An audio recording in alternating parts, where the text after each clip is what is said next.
ഞാൻ ശ്രീ എസ് മോഹൻകുമാറിലേക്ക് വരികയാണ്. അതായത് ഇവിടെ മുഖ്യമന്ത്രിയുമായി ബന്ധപ്പെട്ട തർക്കങ്ങളാണ് നടക്കുന്നത്. ആ വിഷയത്തിലേക്ക് നമുക്ക് പിന്നെ താങ്കളൊരു പബ്ലിക് പോളിസി റിസർച്ച് ഇൻസ്റ്റിറ്റ്യൂട്ടിൻ്റെ ഭാഗം എന്ന നിലയിൽ ചില കാര്യങ്ങൾ കൂടി ആരായിരുന്നു. അതായത് പ്രത്യേകിച്ച് നമുക്കറിയാം കേന്ദ്ര സർക്കാരും സംസ്ഥാനവും ഏതർത്ഥത്തിലാണ് സംസ്ഥാനത്തെയും അവിടുത്തെ രീതികളെയും നമ്മുടെ ഇപ്പോഴത്തെ നിലവിലത്തെ കേന്ദ്ര സർക്കാർ കാണുന്നത്. ഇതിൽ സാമ്പത്തികമായ ക്രയവിക്രയങ്ങൾ, ഇവിടെ നൽകേണ്ട നീതിപൂർവമായ വിതരണങ്ങൾ, ഇതൊക്കെ മുടക്കുകയാണ്. ഇങ്ങനെയൊക്കെയുള്ളൊരു ഘട്ടത്തിൽ തുടർന്നുള്ള കേരളത്തിൻ്റെ മുന്നോട്ട് പോക്കുകൾക്ക് ഏതൊക്കെ തരത്തിലുള്ള സഹകരണം കേന്ദ്രത്തിൻ്റെ ഭാഗത്ത് നിന്ന് ഇനി ഉണ്ടാകും? ഏതൊക്കെ തരത്തിൽ ഉള്ള നിസ്സഹകരണമാവും ഉണ്ടാകുക? അത് ഭരണപരമായി സൃഷ്ടിക്കുന്ന പ്രതിസന്ധി, അതിനെ അതിജീവിക്കാൻ കിഫ്ബി പോലെയുള്ള സമാന്തരമായ ബജറ്റേതരമായ പദ്ധതികളെ UDF അംഗീകരിക്കുന്നുമില്ല. ഇങ്ങനെയൊക്കെയുള്ള ഒരു പ്രതിസന്ധിയും പ്രശ്നവും വളരെ കാതലായി, ഒരുപക്ഷെ നമ്മുടെ മാധ്യമങ്ങൾ സാധാരണഗതിയിൽ അത് ചർച്ച ചെയ്യാത്തൊരു സംഗതിയാണ്. ആ പ്രതിസന്ധി സൃഷ്ടിക്കാൻ പോകുന്ന വലിയ കാര്യങ്ങളുണ്ട്.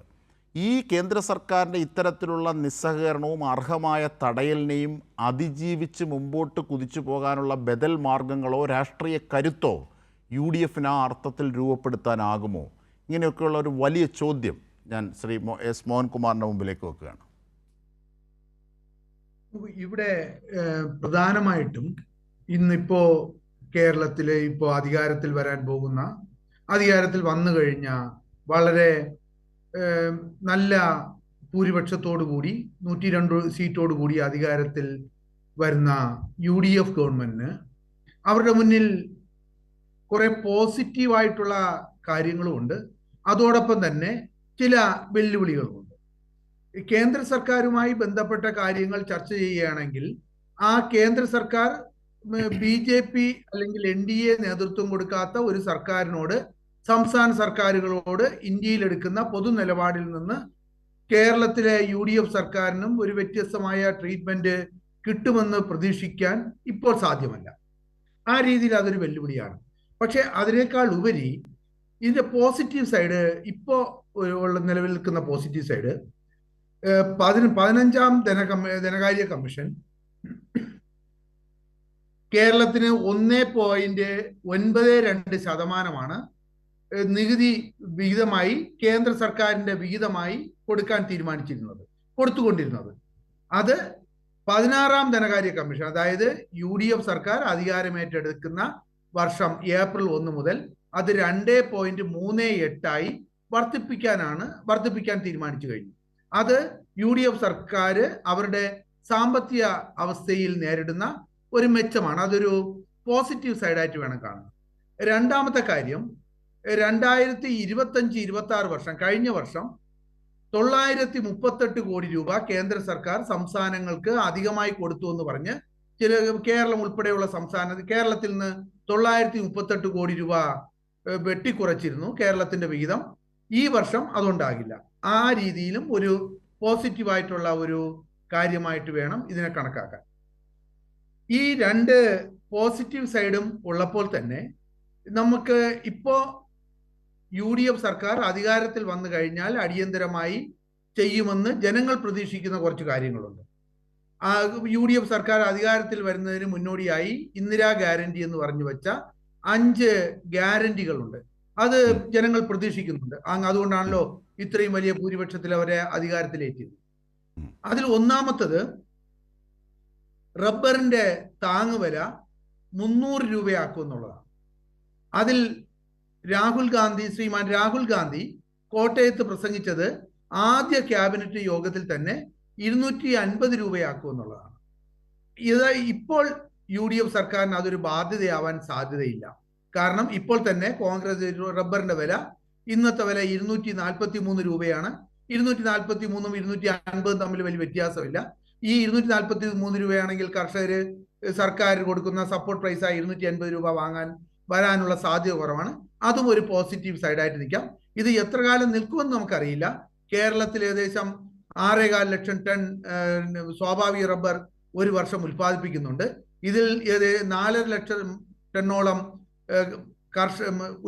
ഉൽപ്പന്നം റബ്ബറിന്റെ സപ്പോർട്ട് പ്രൈസിനായിട്ട് വരും. ഇത് വലിയൊരു ഹ്യൂജ് എമൗണ്ട് ആണ്. കാരണം ഇപ്പം 200 രൂപയാണ് നിലവിലുള്ളത്. അതിൻ്റെ 50% വർധനവാണ്. അത് കാര്യമായ കണക്കുകൂട്ടലുകളിലൂടെയാണോ ഗ്രഹപാഠം ചെയ്തിട്ടാണോ ഇത്തരത്തിലുള്ള പ്രഖ്യാപനം നടത്തിയതെന്നുള്ളത് വ്യക്തമല്ല. ഏതായാലും ഇപ്പോൾ അതൊരു വെല്ലുവിളിയായി നിലനിൽക്കുന്നില്ല UDF സർക്കാരിന്. ഇനി മറ്റൊരു കാര്യം നമ്മൾ ചർച്ച ചെയ്യേണ്ടത്, ഇപ്പോ ഈ കേരളത്തിലെ കോളേജുകളിൽ ഹയർ എഡ്യൂക്കേഷൻ നടത്തുന്ന കോളേജുകളിൽ 7.5 ലക്ഷം പെൺകുട്ടികൾ പഠിക്കുന്നുണ്ട്. ഓരോ ഫീമെയിൽ സ്റ്റുഡൻറ്റിനും 1000 രൂപ വെച്ച് ഓരോ മാസവും കൊടുക്കുമെന്ന് സർക്കാർ പ്രഖ്യാപിച്ചിട്ടുണ്ട്. അത് ഉടൻ തന്നെ കൊടുക്കുമെന്നുള്ള കാര്യവും സർക്കാർ പറഞ്ഞിട്ടുണ്ട്. അത് ഇന്ദിരാ ഗ്യാരണ്ടിയിൽ ഒരു പ്രധാനപ്പെട്ട ഐറ്റമാണ്. അങ്ങനെ കൊടുക്കുകയാണെങ്കിൽ എല്ലാ മാസവും ഏറ്റവും കുറഞ്ഞത് 100 കോടി രൂപ, 90 മുതൽ 100 കോടി രൂപ വേണം വരെ അധിക ചെലവുണ്ടാവും. അതായത് ഒരു വർഷം ഏകദേശം 1200 കോടി രൂപ ഈ 7 ലക്ഷം കുട്ടികൾക്ക് കൊടുക്കാൻ വേണ്ടി ചെലവ്. 1200 കോടി രൂപ ഒരു വർഷം അധികമായി കണ്ടെത്തണം. ഈ ഒരു വർഷം അധികമായി കണ്ടെത്തുക എന്ന് പറയുന്നത് ഇപ്പോ അത് ഇന്നത്തെ ഒരു അവസ്ഥയിൽ സംസ്ഥാനത്തിന് വലിയൊരു ഭാരിച്ച തുക തന്നെയാണ്. പക്ഷേ സംസ്ഥാന ഗവൺമെന്റ് അത് പ്രോമിസ് ചെയ്ത ഒരു വാഗ്ദാനം കൊടുത്ത സ്ഥിതിക്ക് അത് ആളുകൾ പ്രതീക്ഷിക്കുന്നുണ്ട്. അതിൽ നിന്ന് പിൻവലിയാൻ സാധ്യമല്ല. ഇനി മറ്റൊന്ന്, KSRTCയിൽ സ്ത്രീകൾക്ക് സൗജന്യ യാത്രാ ചെലവ് അനുവദിച്ചിട്ടുണ്ട്. അത് നമ്മളുടെ കണക്ക്, അതൊക്കെ നല്ല കാര്യങ്ങളാണ്. അത് കൊടുക്കുകയാണെങ്കിൽ കിട്ടുകയാണെങ്കിൽ വളരെ നല്ല കാര്യങ്ങളാണ്. ചില സംസ്ഥാനങ്ങൾ, രാജസ്ഥാൻ ഉൾപ്പെടെയുള്ള സംസ്ഥാനങ്ങൾ നിലനിൽക്കുന്നുണ്ട്. പക്ഷെ അവിടെ പൊതു ട്രാൻസ്പോർട്ട്, സർക്കാർ നടത്തുന്ന ട്രാൻസ്പോർട്ട് നഗരങ്ങളിൽ മാത്രം ഒതുങ്ങി നിൽക്കുകയാണ്. അതുകൊണ്ട് അതൊരു വലിയ ചെലവല്ല. പക്ഷെ കേരളത്തിൽ ഒരു ദിവസം 35 ലക്ഷം യാത്രക്കാരുണ്ട്. അതിൽ 25% സ്ത്രീകളാണെന്ന് ആണെന്ന് നമ്മൾ എടുത്താലും ഒരു ദിവസം 6 മുതൽ 7 കോടി രൂപ വരെ സംസ്ഥാന സർക്കാർ KSRTCക്ക് ഇതിന്റെ സബ്സിഡിയായി കൊടുക്കേണ്ടി വരും. അതും ഒരു വർഷത്തേക്ക് കണക്കൂട്ടി എടുത്താൽ ഏകദേശം 1000 കോടി രൂപയോളം വരും. ഈ ചെലവ് എങ്ങനെ കണ്ടെത്തുമെന്നുള്ള ഇത് കണക്ക് കൂട്ടിയിട്ടുണ്ടോ എന്ന് അറിയില്ല. ഇതും നിലവിലിരിക്കുന്ന സാമ്പത്തിക അവസ്ഥയിൽ ഒരു വെല്ലുവിളിയാണ്. പക്ഷേ ഈ കഴിഞ്ഞ കാലങ്ങളിലുണ്ടായ GSTയിലുണ്ടായ വർധനവ് കൊണ്ട് ഈ കഴിഞ്ഞ ഏപ്രിൽ മാസത്തെ അപേക്ഷിച്ച് നോക്കുമ്പോൾ 55% വർധനവാണ്.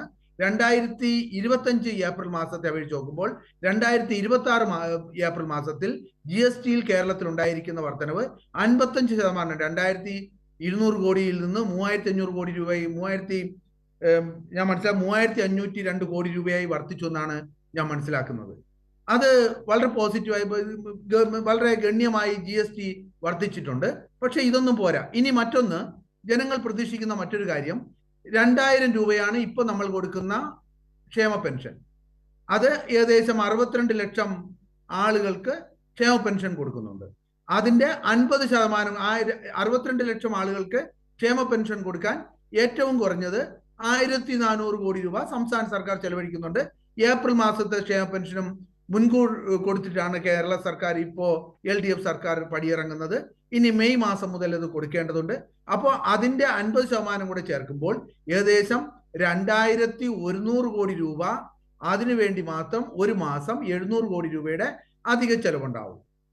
ഇത് കൂടാതെ തന്നെ 25 ലക്ഷം രൂപ ഫാമിലി ഹെൽത്ത് ഇൻഷുറൻസ് അതിനും ഏകദേശം 1000 കോടി രൂപയുടെ അധിക ചെലവ് പ്രതീക്ഷിക്കുന്നുണ്ട്.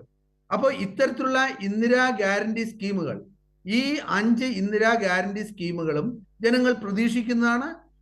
പ്രത്യേകിച്ചും സ്ത്രീകൾക്കുള്ള സൗജന്യ യാത്ര, ഗേൾ സ്റ്റുഡൻറ്റിനുള്ള സ്കോളർഷിപ്പ്, ക്ഷേമ പെൻഷൻ 3000 രൂപയാക്കും. ഇപ്പം കഴിഞ്ഞ കുറെ വർഷങ്ങളായി അത് കൃത്യമായി കിട്ടിക്കൊണ്ടിരിക്കുന്നത് കൊണ്ട് തന്നെ ആളുകൾ അടുത്ത ഞാൻ തിരിച്ചെത്താം ശ്രീ പവൻകുമാർ.